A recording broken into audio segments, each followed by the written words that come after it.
осы біздің халықтікі қызық, ендігімге сенеміз деп айтады. Бірақ енді өздеріңіздің ой саналарыңыз болу керек қой. Біріншіден, ал екіншіден, бізде заң тұрғысында жұмыс жасау керек адамдар, заң тұрғысында сізге баға беретін адамдар бар. Мысалға, мен заңгер емеспін, сондықтан мен заңды түрде бүйтем деген нәрселерді айта алмаймын. Сол үшін мен Секеров және Секеров партнерлары, сол кісілермен жұмыс жасаймын. Олар заң тұрғысында маған кеңес береді. Мына істі біз бірігіп, сіздер бол, біздер болып көтере аламыз. Содан кейін ғана барып біз осы істі аламыз. Бірақ жаңағындай ИП-ның печатын қойып, 4 миллион, 6 миллион, 8 миллион дегенді алып, мен 2 видео, 4 пост, немесе 6 рилс салам деген сұмдықты бүгін естіп біз шок болып отырмыз. Шок. Сіз ертеңгі күні оларға еш нәрсе айта алмайсыз, олар сіздерге айта алмайды. Бізге төлейтін жаңағы айлық жарналарыңызды бүкіл әлемге шулатып, жар салып, бұлар байып жатыр, үйтіп жатыр, бүйтіп жатыр дейді. Бізді АФМ тексеретіне 1 жыл болады міне. Бір айдан кейін ба, 2 айдан кейін 1 жыл болады біз тексеріп жатқандарына. Ал бұл кісілер тексермейді екен. Олар сонда әрбір адамға 2 видео шығарады да, 4 пост салады, там 1-2 рилс салады да, 4 миллион, 6 миллион, 8 миллион алады. Оларды АФМ тексермейді.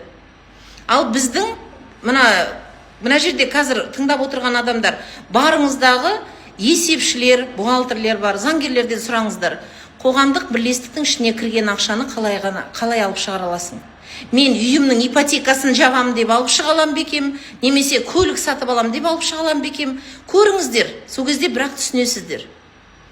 Қандай жерге ғана бұл жұмсалынады. Біз тіпті біздің қоғамдық бірлестіктің атынан өткенде коррекциялық орталық бар, аутист балалармен жұмыс істейтін. Соларға 100 мың теңге аударуымызды өзіміз солай деп шештік. Себебі 10 жылдықтары болды. Соған беру үшін бізге міндетті түрде олардан хат түсу керек.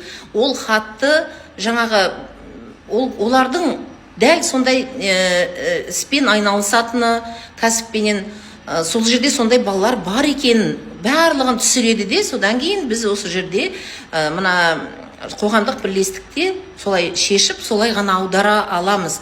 Келет, мысалға, бізде папкаларда тұрады, қай жерге қандай ақша кетті. 1 тиын шықса да, ол тиынның орны болу керек. Анау бізге айтып жатқан көрінеді ғой, бұл асар баспаналар айтады екен. 90 мың халықтан 2 мың теңгеден жинап алып, бұлар ақшаның астында жатыр деп. Асар баспаналарды енді бізде қазір қалғанда жоқ шығар, енді оларды біз адамдарын иындарынан ғана тексере аламыз қазір. Есірткі статьясынан болсын, жалпы халық, мысалға менің өзімнің көршілерім бар, бұрынғы көршілерім бар, мүлдем проблемасы жоқ адамдар. Олар да біздің қоғамдық бірлестіктің мүшесі болып, мүшеліктің жарнасын төлеп отырады. Себебі Каспийге кіресің, жасыл желкендеп тересің, саласың.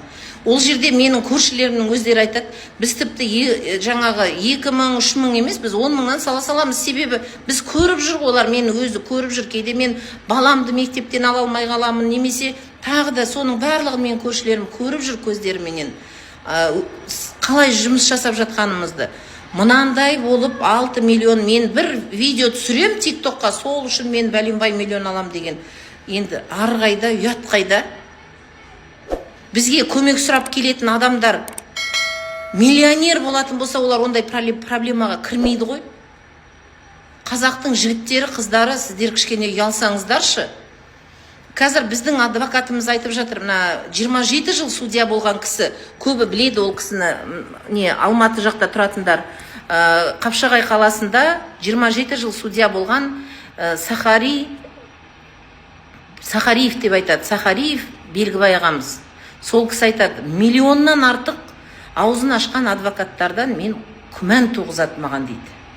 Ешқашан 300 мен 500 мың теңгеден артық мен енді судья болғаннан кейін, почетный судья болса да, бұл кісі енді қазір зейнетте жүр, өзінің пособиясын алып отырады мемлекеттен заслуженный. Бірақ өзіне ермек үшін адвокатскую деятельность ведет. Сол кезде айтады, 300 мың мен 500 мыңнан артық мен алып көрген жоқпын дейді. Кеңесті телефонмен 30 мың теңгеге кеңес береді екен. Бұл кісіге келесіз, 5-10 мың теңгеңізді төлейсіз, күрделі іс болатын болса, былай тек аузын желін аямайды ғой. Міне, бұл дегенің сұмдық. Сонда біз қазақтар бір-бірімізді әр қазағым жалғызым, анау-мынау деп айтқанмен де керемет, сіздер ана аспанға шығып жүрген адамдарыңыз сіздерді өстіп езулеріңізді тіліп жүрсе, онда жетістік. Қазақты қазақ аямай миллиондап алып отыратын болса, масқара жағдай екен. Сол үшін ғой мен азаматтық қоғамның көзі ашық болсын. Бізге келіңіздер, тегін консультацияны алыңыздар да, ары қарай қалай жұмыс істеу керек екенін, қалай жұмыс емес, қалай дұрыс бағытта жүргендеріңіз ақшаларыңызға жем болып көрінгенге алданып, барларыңыздан айырылып, соңғы ниточкаңыз біткенге дейін, ең соңында тіпті олармен соттаса алмай қалатын жағдайға дейін бармасын деп, осы алаңды құрып жатқанымыз сол. Түсінген адамға, түсінбеген адам әрине бізді ол өкіметтің жобасы, ол ана, ол мынау, әйтеуір айтатын әңгімелері сол. Одан менің еш жерім кеміп қалмайды. Айтып жатса, мен оларға өте маңызды шығармын.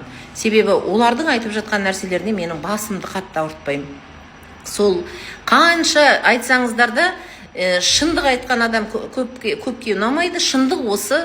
Сіздерге жағынатын сөзді айтып, айналайын халқым, бұның бәрі сынақ, барлығы шешіледі, бәрі керемет болады, әділдік орнайды, анау-мынау деген ондай өтірік нәрселерді айта алмаймыз. Бәрі ертеңгі күні ауруын жасырып, өлімін әшкерелегенше шындықты білген дұрыс. Шындық білген адам сақ болып жүреді.